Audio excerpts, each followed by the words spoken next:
ಸಮುದ್ರದಲ್ಲಿ ವಾಸಿಸುವಂತ ಮೀನುಗಳು ಅಷ್ಟು ಬಲಶಾಲಿಗಳು ಅಂತಾದರೆ ನಾನು ಸುಮ್ಮನಿರುವವನಲ್ಲ. ಎಚ್ಚರಿಸಿದ್ದು ಒಳ್ಳೆಯದಾಯಿತು. ಎರಡು ಮೀನುಗಳನ್ನು ಹಿಡಿದು ಅದನ್ನು ಬಡಿದು ಅದನ್ನು ಕಡಿದು ತಿಂದು ತೇಗುವೆ. ಅಷ್ಟು ಮಾಡದೇ ಇದ್ರೆ ಇವತ್ತೊಂದು ಬಿ ಅಲ್ಲ. ಎಲ್ಲಿದ್ದಾರೆ ನಾನು ನೋಡಿಕೊಳ್ತೇನೆ. ಹೋಗು ಹೋಗು ಬೇಕಾದ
ಸಮುದ್ರ ಗರ್ಭದಲ್ಲಿ ನನ್ನ ವಾಸವಾಗಿದೆ. ಸತ್ಯ.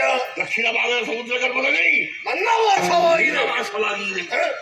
ಅಶ್ವಿನಿ ದೇವತೆಯ ಮಕ್ಕಳು ನಮ್ಮನ್ನು ಕರೆಯುತ್ತಾರೆ. ನಮ್ಮ ಅಪ್ಪನನ್ನು ಸರಿಯಾಗಿ ನೋಡಿದವರು ನಾವಲ್ಲ. ಆದರೂ ಭೂಮಿಯಲ್ಲಿ ಕರೆಸಿ ಸರಿಯಾದ ರೀತಿಯಲ್ಲಿ ನಿಲ್ಲಿಸಿದರೆ ಸಮುದ್ರ ಗರ್ಭವನ್ನು ಸೇರಿಕೊಂಡವರು ನಮ್ಮಷ್ಟು ಬಲಶಾಲಿಗಳು ಯಾರು ಇಲ್ಲ. ಯಾರಿಲ್ಲ. ಒಡಮಾನನ ಧೂಮಕೇತು ಅಂದ್ರೆ ಕೆಲವರಿಗೆ ಹೆದರಿಕೆ. ಯಾಕೆ ವಿಕಾರವಾದಂತಹ ಮೀನುಗಳು ನಾವು. ಹಾಗಾಗಿ ನಮ್ಮ ಬಗ್ಗೆ ನೀವೇನು ಹೇಳಬಯಸ್ತೀರಿ?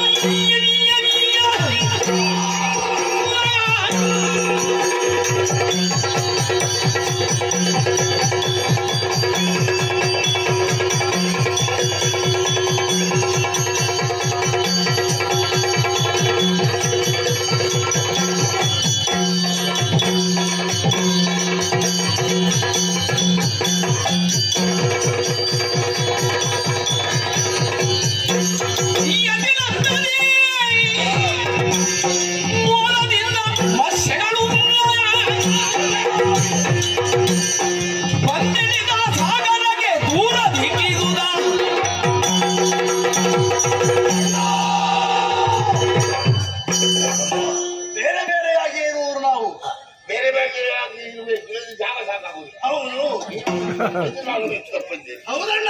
ನಾನು ಬೇಗ ಸಫಲಾಗಬೇಕು. ಅಣ್ಣ, ಯಾವಾಗಲಾದರೂ ಒಮ್ಮೆ ಜೊತೆ ಸೇರುವವರು ನಾವು. ಯಾಕೆ? ನಮ್ಮ ಕುಶಲೋಪರಿಗಳನ್ನು ಮಾತಾಡಿಕೊಳ್ಳುವುದಕ್ಕಾಗಿ. ಮಾತ್ರವಲ್ಲ, ನಮ್ಮ ಸ್ಥಾಪನೆ ಯಾವ ರೀತಿ ಇದೆ, ಯಾರೆಲ್ಲ ನಮ್ಮ ರೀತಿ ಹೇಗೆ ಕೊಂಡಾಡುತ್ತಾರೆ, ಹೇಗೆ ಹೆದರುತ್ತಾರೆ, ಅದೆಲ್ಲ ನಮಗೆ ತಿಳಿಯಬೇಕು. ಕೊಂಡಾಡಬೇಕಂತ ಅಗತ್ಯವಿಲ್ಲ. ಕೊಂಡಾಡುವುದು ಯಾಕೆ? ಹೆದರಬೇಕು. ಇವತ್ತು ಕೊಂಡಾಡ್ತಾರೆ, ನಾಳೆ ತಗೊಳ್ತಾರೆ. ಅದಕ್ಕಿಂತ ತಗೊಳ್ಳುವುದೇ ಒಳ್ಳೆಯದಲ್ವ? ತೆಗಳುವವರು ಯಾರು ಇಲ್ಲ, ಎಲ್ಲರೂ ಹೊಗಳುವವರೇ ಇರುವುದು. ಸರಿ. ಆದರೆ ಒಂದು ವಿಶೇಷ, ಏನು? ಯಾಕೋ ನೀರೆಲ್ಲ ಅಲ್ಲೋಲ ಕಲ್ಲವಾಗುವಂತಹ ಭಾಸವಾಗುತ್ತಾ ಇದೆ. ನಾವು ಆ ಕಡೆ ಈ ಕಡೆ ಹೋಗುವಾಗ ನೀರು ಅಲ್ಲೋಲ ಕಲ್ಲೋಲವಾಗದೆ ಇರ್ತದೇನೋ ಅಣ್ಣ.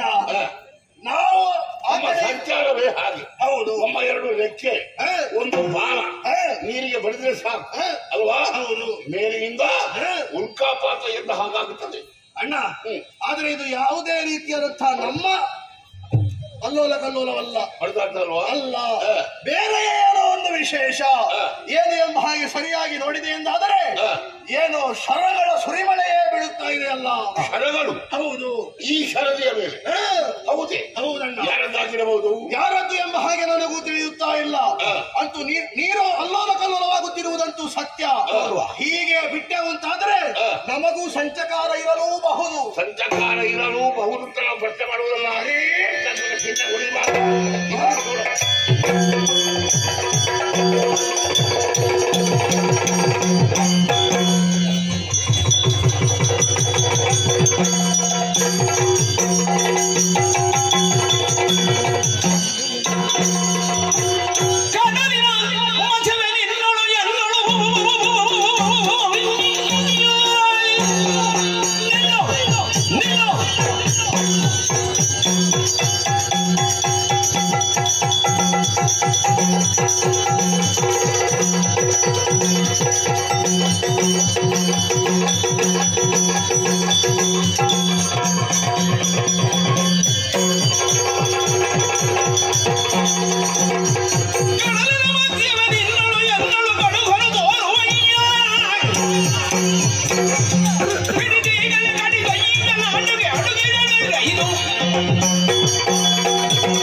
ನಾನು ನೋಡ್ತೇನೆ.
ನೀನು ಎತ್ತದಲ್ಲಿ ಬರ ಕಮ್ಮಿ ಆಗಿರು. ನೀನಿನ್ನು ಸಣ್ಣ ಮರಿ ಮೇಲು ಜಂತುಗಳ ತುಂಬಿರುವಂತ ಈ ಮರವಿನಲ್ಲಿ ಮರಿ ಮೇಲಂತೂ ಬದುಕುವುದಕ್ಕೆ ಸಾಧ್ಯತೆ ಇಲ್ಲ. ಈಗ ನಾನು ಮರಿ ಹಾಗೆ ಕಾಣ್ತೇನೆ. ನೀನು ಸಣ್ಣ ಮರಿಯೇ ನಮಗೆ. ಕೆಲವೊಂದವರು ಸಣ್ಣ ಮರಿಗೆ, ನೀನು ಸಣ್ಣ ಮರಿ. ಈ ಕೂತಂದಿರೆಲ್ಲ ಸೇರಿ ಈ ಸಲ ಮಗಡಿ ತೆಗೀತಾನ ಅಂತ ಕೊಚ್ಚಿ ಕೊಚ್ಚಿ ಕೊಚ್ಚಿ ಪದಾರ್ಥ ಆಗ್ತದೆ. ಹೌದಾ? ಯಾವ ಪದಾರ್ಥ? ಮೀನಿನ ಪದಾರ್ಥ ಒಳ್ಳೆದಾಗ್ತದೆ. ತಿನ್ನಿಸಿದಾಗ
ಸುಲಭವೇನೋ ನಿನ್ನ ಖಡ್ಗಕ್ಕೆ ಸಿಲುಕುವಂತಹ ದೇಹ ಇದೆ ಅನ್ನೋ ಹಾಗೆ ಭಾವಿಸಿದೆಯಾ? ಬಲಿಷ್ಠವಾದಂತಹ ರೆಕ್ಕೆಯಿಂದ ಪಡೆದುಕೊಳ್ತೇನೆ. ಮಾತ್ರವಲ್ಲ, ಈ ಬಾಯಿಯಿಂದ ನುಂಗುವಾಗ ಯಾರು ತಡೀತಾರೆ?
ಯಾವುದೋ ಒಂದು ಊರಿನ ಅರಸ ನೀನು ಸರಿಯಾಗಿ ಅರ್ಥವಿಸಿಕೊಂಡಿದ್ದೇನೆ. ಏನು ಇನ್ನು ನೀನು ಬಲವಂತ, ನಿನ್ನನ್ನು ಸೋಲಿಸುವವರು ಯಾರು ಇಲ್ಲ ಹೀಗೆನ್ನು ಹಾಗೆ ಭಾವಿಸಿ ನಮ್ಮೆದುರಿಗೆ ಬಂದಯ. ಹಾಗೆ ಬಂದದ್ದು ಹೌದು ಅಂತಾದರೆ ನೀನು ಬಂದದ್ದು ಸುಳ್ಳಾಗಿ ಹೋಯಿತು. ಯಾಕೆ ಬಲ್ಲಯ್ಯ? ಬಲಶಾಲಿಗಳು ನಾವಿರುವರು. ಯಾವ ಊರಡಿಗಳು? ನಿನ್ನ ಹೆಸರೇನು? ಯಾಕಾಗಿ ಈ ಕಡೆ ಬಂದೆ? ನಮ್ಮ ಮೇಲೆ ಹಾಗೆ ಏನು?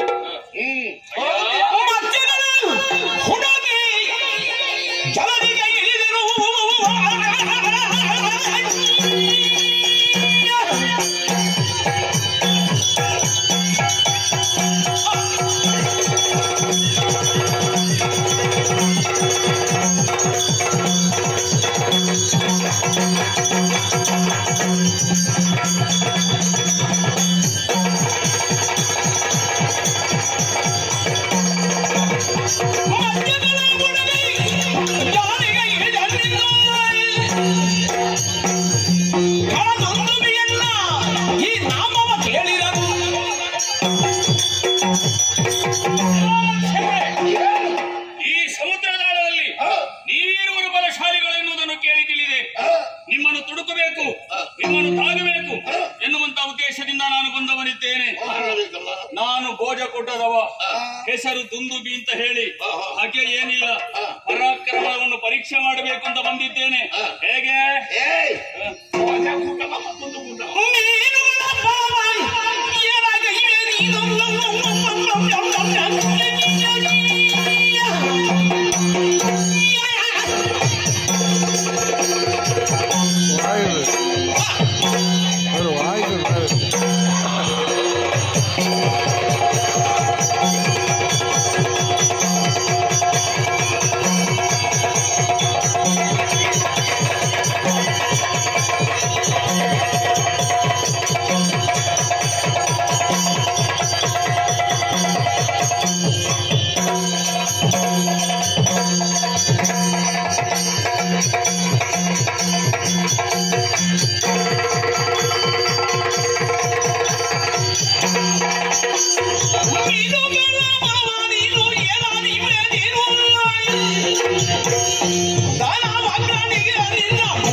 ನಿನಗೆ ಹೇಗೆ ಕಾಣುತ್ತದೆ ಹಾಗೆ?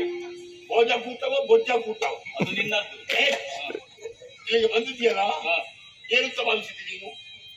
ಮತ್ಸ್ಯಗಳಂದ್ರೆ ತಾತ್ಸಾರವೇ ನನಗೆ. ಹೌದು. ಏನು? ಉತ್ತರ ಭಾಗದ ಆಳ ಸಮುದ್ರದಲ್ಲಿ ನಾನಿದ್ದೆ, ದಕ್ಷಿಣ ಭಾಗದ ಆಳ ಸಮುದ್ರದಲ್ಲಿ ನನ್ನ ತಮ್ಮ ಒಳಭಾರ ಇದ್ದ. ಯಾರ ತೊಟ್ಟೆಗೂ ನಾವು ಹೋಗೋದಿಲ್ಲ, ಗೊತ್ತಾಯ್ತಲ್ಲ? ಅಂತದ್ರಲ್ಲಿ ಬಲಿಷ್ಠರಾದಂತ ನಮ್ಮನ್ನೇ ಕೆಳಗೂರಕ್ಕೆ ಬಂದಿದ್ದಿಂತಾದ್ರೆ ಎಷ್ಟು ಸೊಕ್ಕ ನಿನಗೆ? ದುಂದುಬಿ, ಸಾಯುವ ಯೋಚನೆ ಇದ್ರೆ ಮಾಡಿ ಮುತ್ತ. ಸಾಯುವ ಯೋಚನೆ ಹೋಗುವುದಕ್ಕೆ ಬಂದದ್ದಲ್ಲ, ನಿಮ್ಮೊಡನೆ ಕಾಳಗವನ್ನು ಮಾಡಿಯೇ ಸಿದ್ಧ.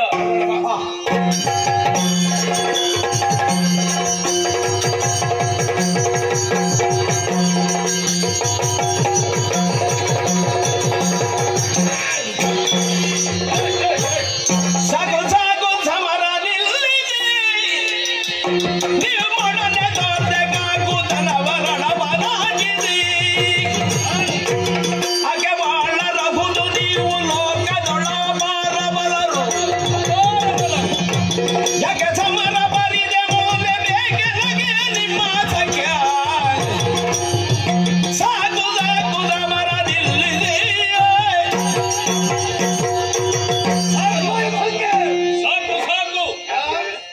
ತಂದು ನಿಲ್ಲಿಸಿ. ಬಹಳ ಪರಾಕ್ರಮಶಾಲಿಗಳು ನೀವು, ಅಪಾರ ಪರಾಕ್ರಮವುಳ್ಳವರು. ಬರೇ ಸಾಮಾನ್ಯರು ಅಂತ ನಾನು ಭಾವಿಸಿದ್ದೆ. ಗೊತ್ತಾಯಿತು.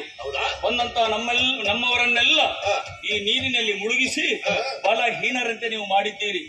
ಆದ್ರೂ ನಿಮ್ಮಲ್ಲಿ ಕಾಳಗವನ್ನು ಮಾಡಬೇಕು ಅಂತ ನಾನು ಬಂದಿದ್ದೇನೆ. ಯಾಕೆ ಗೊತ್ತುಂಟ? ನಿಮ್ಮಲ್ಲಿ ಎಷ್ಟು ಪರಾಕ್ರಮ ಉಂಟು ಎನ್ನುವುದನ್ನು ತಿಳಿಯುವುದಕ್ಕೆ, ಪರೀಕ್ಷೆ ಮಾಡುವುದಕ್ಕೆ. ತಿಳಿದದ್ದು ಕೂಡ ಯಾಕೆ ಗೊತ್ತುಂಟ? ನಿಮ್ಮಂತ ಬಲಯುತರು ನನ್ನೊಡನೆ ಬೇಕು. ಪರೀಕ್ಷೆ ಮಾಡುವಾಗ ಮೊದಲು ತಿಳಿದುಕೊಳ್ಬೇಕಿತ್ತು. ಅಲ್ಲ, ನೀವು ತಿಳಿದುಕೊಳ್ಳಿಲ್ಲ. ನೀವು ಬಲಶಾಲಿಗಳು ಎನ್ನುವುದನ್ನು ತಿಳಿದೇ ಬಂದದ್ದು. ನಾವು ಮೆಚ್ಚಿದ್ದೇವೆ. ನಾನು ಮೆಚ್ಚಿದ್ದೇನೆ. ಹೂದೋ ತಂಗರದೊಳ್ಳಿ ಚೂರನ ಹೂದೋ. ಯಾವುದಿದು? ಇದು ನಿನ್ನ ಹೊಸತ್ತು. ಹೊಸತ್ತಲ್ಲ, ಹಳತ್ತ. ಆಯ್ತು, ನೀವು ಬೇಕು ನನಗೆ. ನೀವಿರುವರು ನನಗೆ ಬೇಕು. ಯಾಕೆ? ನಿಮ್ಮಲ್ಲಿ ನನ್ನದು ಸಖ್ಯತನ ಇದೆ. ಇನ್ನೂ ಕಾಳಗ ಇಲ್ಲ. ನೀವಿರುವರು ನನ್ನ ಜೊತೆ ಇದ್ರೆ 3 ಲೋಕಗಳಲ್ಲಿ ನಮ್ಮನ್ನು ಗೆಲ್ಲುವ ವೀರರೇ ಇಲ್ಲ. ಹಾಗಲ್ಲ, 3 ಲೋಕ ಗೆಲ್ಲುವುದಕ್ಕೆ ನಾವು ಬರುವುದಿಲ್ಲ. ನೀರಿನಲ್ಲೇ ಇರಿ ನೀವು. ಹಾಗಂತೇಳಿ ನಿಮ್ಮ ಬಲ ನನಗಿದ್ರೆ 3 ಲೋಕ ನನ್ನದ್ದು. ಒಂದು ಧೈರ್ಯ ಇದ್ರೆ ಸಾಕು. ಹೌದು. ಯೋಚನೆ ಮಾಡಬೇಡ. ಯಾವ ಕಾಲದಲ್ಲಿ ನೀವು ಕರೆದಾಗ ನಮಗೆ ಹೆಮ್ಮೆ ಇದೆ, ಸಂತೋಷಗೊಂಡಿದ್ದೇವೆ. ಹಾಗಾಗಿ ನೀನು ಕೇಳಿಕೊಂಡಂತೆ ನಿನ್ನ ಮಿತ್ರರಾಗುತ್ತೇವೆ. ಇದು ಸತ್ಯ. ಭಾಷೆ ನನ್ನ ಕಷ್ಟದ ಕಾಲದಲ್ಲಿ ನೀವು, ನಿಮ್ಮ ಕಷ್ಟ ಕಾಲದಲ್ಲಿ ನಾನು. ಕಷ್ಟ ಕಾಲ ಯಾವಾಗಲೂ ಬರಲಿ. ಹೌದಲ್ಲ? ನಂಬಿಕೊಳ್ತೇನೆ. ಆಯ್ತು, ನಿಮಗೆ ಎಲ್ಲೆಲ್ಲ ಹೋಗಬೇಕು ಅಲ್ಲೆಲ್ಲ ನಾನು ಕರೆದುಕೊಂಡು ಹೋಗ್ತೇನೆ. ಮೊನ್ನೆಯಿಂದ ಹೇಳ್ತಾ ಇದ್ದೀನಿ, ಕರ್ಕೊಂಡು ಹೋಗುದು. ಸರಿ, ಆಯ್ತು, ಹೋಗಿ.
ಏನು ಮಾಡೋಣ ಹೇಳು. ಚಂದ್ರವಂಶ ಎನ್ನುವಂತಹ ವಲ್ಲರಿಯಲ್ಲಿ ಪಲ್ಲವಿಸಬೇಕಾದಂತಹ ಕುಸುಮಗಳು ನಾವು. ರಕ್ತ ಕ್ರಾಂತಿ ಎಂಬಕ್ಕೆ ನಾವು ಒಂದು ಭಾಗವಾಗಿ ಹೋದೆವಲ್ಲ ಅಂತ ಬಹಳ ವೇದನೆ ಆಗುತ್ತದೆ. ಇಲ್ಲದಿದ್ರೆ ಚಂದ್ರವಂಶ ಮಾರಿದಿಯಲ್ಲಿ ಹುಟ್ಟಿದಂತಹ ಗುರು ಪಾಂಡವರಿಗೆ ಎಳವೆಯಿಂದಲೇ ದಾಯಾದ್ಯ ಮಾತ್ಸರ್ಯ ಅಹುದೇ ಆದ್ರೂ ಬೆಳೆಯುತ್ತಾ ಬೆಳೆಯುತ್ತಾ ಅದು ವೈಷಮ್ಯದಲ್ಲಿ ಮುಂದುವರಿಯಿತು.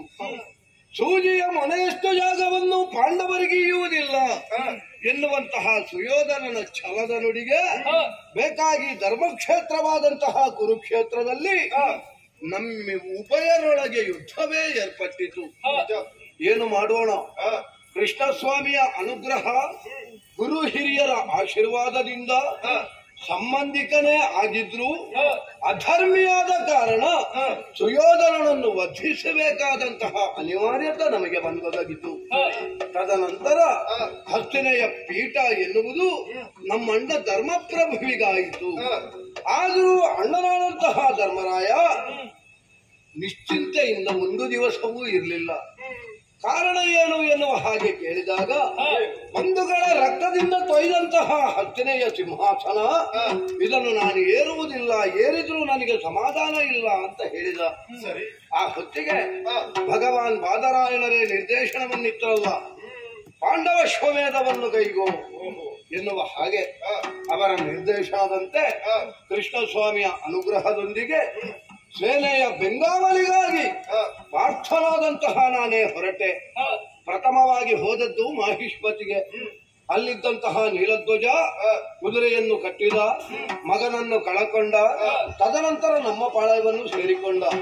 ತದನಂತರ ಚಂಪಕಾವತಿಯನ್ನು ಸೇರಿದೆವು. ಹಂಸಧ್ವಜ ಮಗನನ್ನು ಕಳಕೊಂಡ, ನಮ್ಮ ಜೊತೆಯಲ್ಲಿ ಬಂದ. ತದನಂತರ ರತ್ನಾಕ್ಯಪುರವನ್ನು ಸೇರಿದೆವು. ಅಲ್ಲಿಗೆ ಹೋದಾಗ ತಾಮ್ರಧ್ವಜ, ಮಯೂರಧ್ವಜ ಇಬ್ಬರು ನಮ್ಮ ಯೋಗ್ಯತೆಯನ್ನು ಅರ್ಥವಿಸಿಕೊಂಡು ಪ್ರಥಮವಾಗಿ ಕಾದಾಟವನ್ನು ಮಾಡಿದ್ರು. ತದನಂತರ ನಮ್ಮ ಜೊತೆಯಲ್ಲಿ ಬಂದವರಿದ್ದಾರೆ.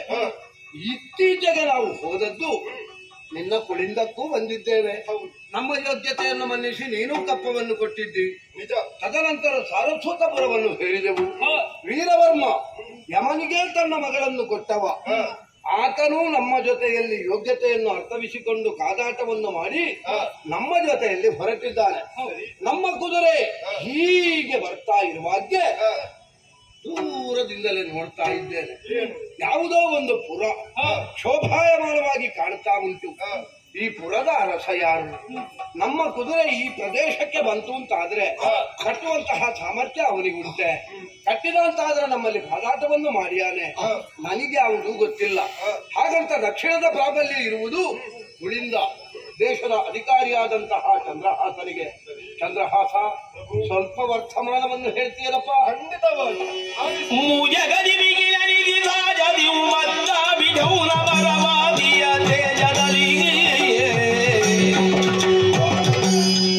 ನಿರತ ಸೋಜಿಗಲಿ ಮೆರೆಯುಗಿಯ ಭೋಜಗೂಟ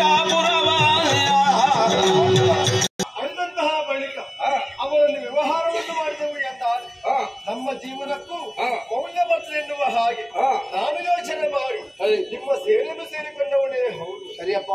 ಕೆಲವೊಂದು ವಿಚಾರಗಳನ್ನು ನೀನು ಅರಿತಿದ್ದರೂ ಕೂಡ ಅರಿಯಂತಹ ವಿಚಾರಗಳನ್ನು ಹಾ. ಹೇಳಿ ಅದರಿಂದಲಾಗಿ ನಮ್ಮ ಸೇನೆಗೆ ಯಾವುದು ತೊಡಕಾಗಬಾರದು ಎನ್ನುವ ರೀತಿಯಲ್ಲಿ ವರ್ತನೆಯನ್ನು ಮಾಡಿಕೊಂಡು ನಾವು ಬಂದವರೇ ಹೌದು. ಈ ಕಾಲಕ್ಕೆ ದೂರಲ್ಲಿ ಕಾಣುವಂತಹ ಪುರ ಯಾವುದು ಎನ್ನುವ ಹಾಗೆ ಪ್ರಶ್ನೆಯನ್ನು ಮಾಡುತ್ತಾ ಇದ್ದೀಯ. ಪುರ ಯಾವುದು ಮಾತ್ರ ಅಲ್ಲ, ಇಲ್ಲಿ ಅರಸ ಯಾರು, ನಮ್ಮ ಕುದುರೆಯನ್ನು ಕಟ್ಟ್ಯಾನೆ, ಕಾದಾಟವನ್ನು ಮಾಡಿಯಾನೆ, ಹೇಗೆ ಅವನ ಯೋಗ್ಯತೆ ಹೇಳಬಹುದೇ? ಅಯ್ಯ, ಈ ಕಾಣುವಂತಹ ಪುರ ಭೋಜಕೂಟಪುರ ಎನ್ನುವ ಹಾಗೆ ಹೆಸರು. ಭೋಜಕೂಟ? ಹೌದು. ಓಹೋ, ಚಪ್ಪಣ್ಣ ದೇಶದಲ್ಲಿ ಅದು ಒಂದು. ಖಂಡಿತವಾಗಿ ವರ್ತಮಾನ ಕಾಲದಲ್ಲಿ ಇದನ್ನು ಆಳುವಂತಹ ದೊರೆ ದುಂದುಬಿ ಎನ್ನುವ ಹಾಗೆ ನಾಮಾಂಕಿತ. ದುಂದುಬಿ? ಖಂಡಿತವಾಗಿ. ಹೆಸರೇ ಬಹಳಷ್ಟು ವಿಚಿತ್ರವಾಗಿದೆಯಲ್ಲ. ಅಷ್ಟು ಮಾತ್ರವಲ್ಲ, ಆತನ ಸಾಧನೆಯಿಂದಲಾಗಿ ವೀರತ್ವದಿಂದಲಾಗಿ ಆತನಿಗೆ ಇನ್ನೊಂದು ಹೆಸರು. ಹೇಗೆ? ವೀರ ದುಂದುಬಿ. ಪ್ರಾರ್ಥನೆಯ ಧನುರ್ಧರ ಎನ್ನುವಂತಹ ಮಾತನ್ನು ಕೇಳಿರಬಹುದಲ್ಲ? ಖಂಡಿತವಾಗಿ ಕೇಳಿದ್ದೇನೆ. ಆದ್ರೆ ಈ ಸಂದರ್ಭ ಸುರಗವನ್ನು ಕಂಡಂತಹ ಆತ ಸುರಗವನ್ನು ಕಟ್ಟಿಯಾನೆ ಎನ್ನುವಂತಹ ಪ್ರಶ್ನೆಗೆ ಉತ್ತರ ಖಂಡಿತವಾಗಿ ಕಟ್ಟೇ ಕಟ್ಟುತ್ತಾನೆ. ಯಾಕೆ? ಸ್ವಲ್ಪ ಅಸೂಯೆ ಪ್ರವೃತ್ತಿಯನ್ನು ಹೊಂದಿದ್ದಾನೆ ಆತ. ಹಾಗಾಗಿ ಪರಾಕ್ರಮಿಯೇ ಹೌದು. ಮೂರು ಲೋಕದಲ್ಲಿಯೂ ತನ್ನ ಸಾಮರ್ಥ್ಯ ಏನೆನ್ನುವ ಹಾಗೆ ತೋರಿಸಿಕೊಟ್ಟಿದ್ದಾನೆ. ಅಂತದ್ರಲ್ಲಿ ಸುರಗ ಕಟ್ಟುವುದರಲ್ಲಿ ಯಾವುದೇ ಸಂದೇಹವಿಲ್ಲ. ಅಷ್ಟು ಮಾತ್ರವಲ್ಲ, ಇದು ವಿಶೇಷತೆ ಉಂಟು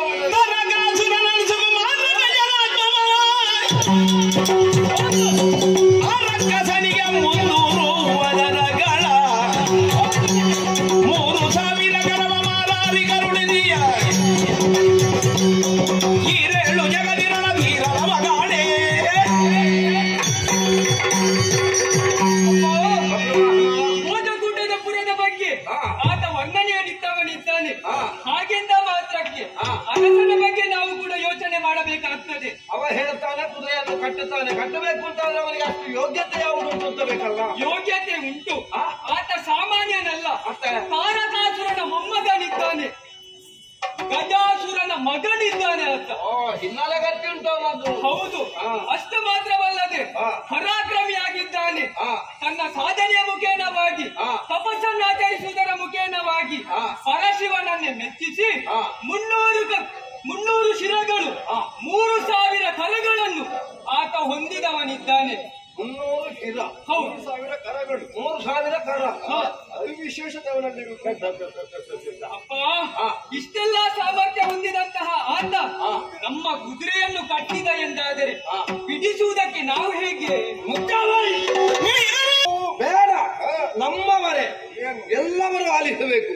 ಬಂದವಯ್ಯನೊಬ್ಬ ರಣಹೇಡಿ ಅಂತ ಭಾವಿಸಿದಿರ? ಪಾಂಡವರ ಸೇನೆಯ ಬೆಂಗಾವಲಿಗೆ ಬಂದವ ಪಾರ್ಥ ಯುದ್ಧ ಅಂತ ಹೇಳಿದ್ರೆ ನಿದ್ದೆಯಲ್ಲಿದ್ದಂತಹ ನನ್ನನ್ನು ಎಬ್ಬಿಸಿ ಯುದ್ಧ ಅಂತ ಹೇಳಿದ್ರೆ ನಾನೇ ಹೊರಡುವ. ಅಂತಹ ಯುದ್ಧಾಕಾಂಕ್ಷೆಯಾದಂತಹ ನನ್ನ ಜೊತೆಯಲ್ಲಿ ಅವನ ಬಗ್ಗೆ ಯೋಗ್ಯತೆಯನ್ನು ಹೇಳ್ತಾ ಇದ್ದೀರಿ. ಅವನಿಗೆ ಮಾರಾರಿ ಕರುಣಿಸಿದ, ನಮಗೆ ಮಾರ ಪಿತ ನಮ್ಮ ಜೊತೆಯಲ್ಲಿರುವ ಅವ ಯಾವ ಲೆಕ್ಕ? ಕುದುರೆಯನ್ನು